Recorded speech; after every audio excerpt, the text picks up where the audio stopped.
Hey everyone, Mrs. Hilt here, and in this video I'm going to walk you guys through how to choose which heat equation to use when you're performing heat calculations. I'm also going to walk through which variable or which heat constant to use, like the H of F, H of V, and which specific heat.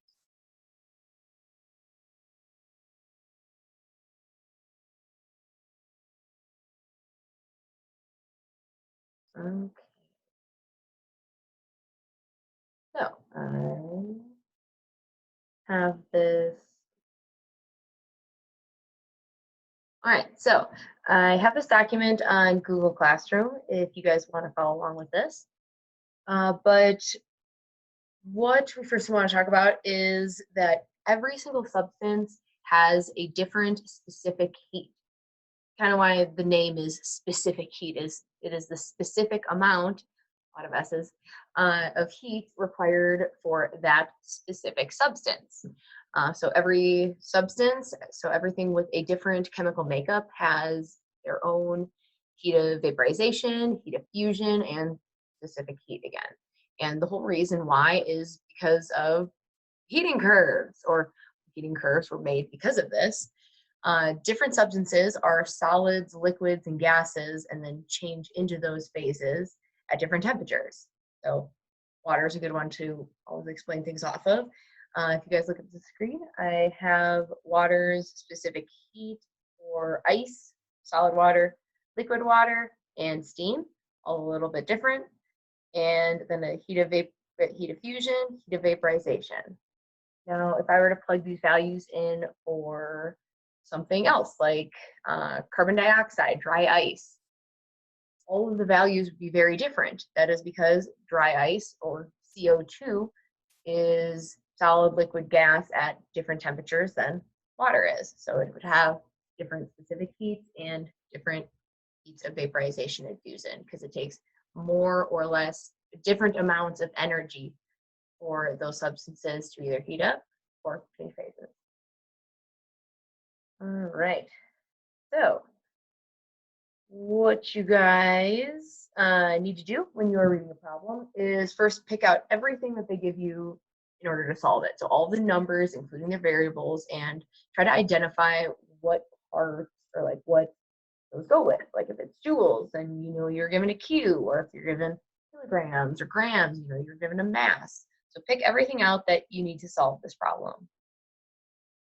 Then you need to ask yourself, what is happening with the substance? Is it changing phases, or is it changing temperatures? If it is changing phases, then you'll use the equation Q equals M delta H, or H.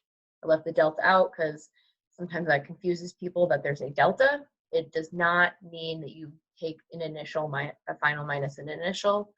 It just means that there's a change in a phase. So it tells us that we would use either heat of fusion or heat of vaporization. So if something is freezing or melting, you would use heat of fusion. So fusion, freezing kind of sound alike. And because it is at the same point on a heating curve, I mean, freezes and melts at the same temperature, that's why it's the same heat of fusion, but the sign will be different. Positive if it's melting, so gaining energy. Negative if it's freezing, it's losing energy. When you use the heat of vaporization is at the upper end of the heating curve. So when something is vaporizing, it lines up perfectly, and when something is condensing. And those colors match up to those points on the heating curve. And what you might see in a question that you would use the phase change formula with heat of fusion or heat of vaporization is if it says something is melting, freezing, vaporizing, condensing, or there could be like little hidden cues in there. For example, ice sitting at 0 degrees Celsius needs how much energy to become water? That what I just said doesn't have anything to do, or doesn't say melting, but it implies melting. And it even gave you, or I even gave you a temperature, but you don't need any temperature. It was to throw you off. And ice or water, solid water, melts at 0 degrees Celsius. There could be little things thrown in there to throw you off, but you have to really think about what is actually happening with the substance, what change is happening. All right, now, if you decide that there is a change in temperature that is happening, what equation you'll use is the Q equals MC delta T. This is the first one that I taught you guys.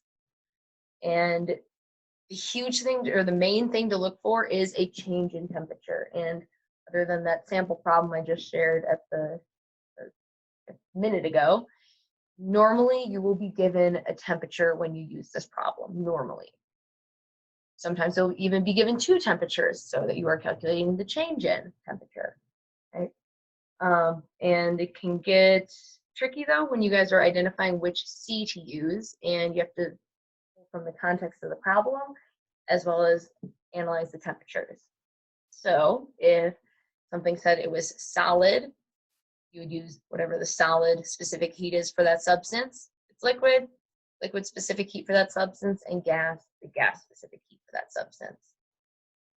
And you would be given all of these maybe in a table format like you guys saw in the lectures, or it would be just given in the problem like you guys have seen.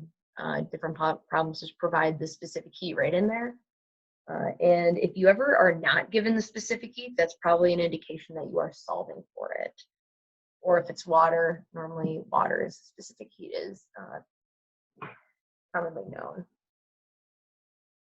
All right. These are the different points that you would use the change in temperature equation. And my last thing I want to talk about is the center part in green. I'm going to zoom in on that. There we go. So there is a possibility that you could use both of these formulas. For those who completed the Khan Academy phased or energies for a heating curve Edpuzzle recently, you guys did this and then at the end you added all the energies together. But you experienced that if something is changing phases, you use the phase change formula. And if that substance then continues on to increase in temperature, you use this formula, the change in temperature one, to determine how much energy for that segment. All right, and what you do to determine total energy is just add them all up at the end. Okay, so if you're ever asked to calculate the energy for an entire heating curve or cooling curve, you would need to do 1, 2, 3, 4, 5 different calculations for each portion of the heating curve: solid, liquid, gas, and the phase changes that go in between. All right, if you have any questions, please let me know. I miss you guys. Hope you all are doing really, really well and staying healthy and safe.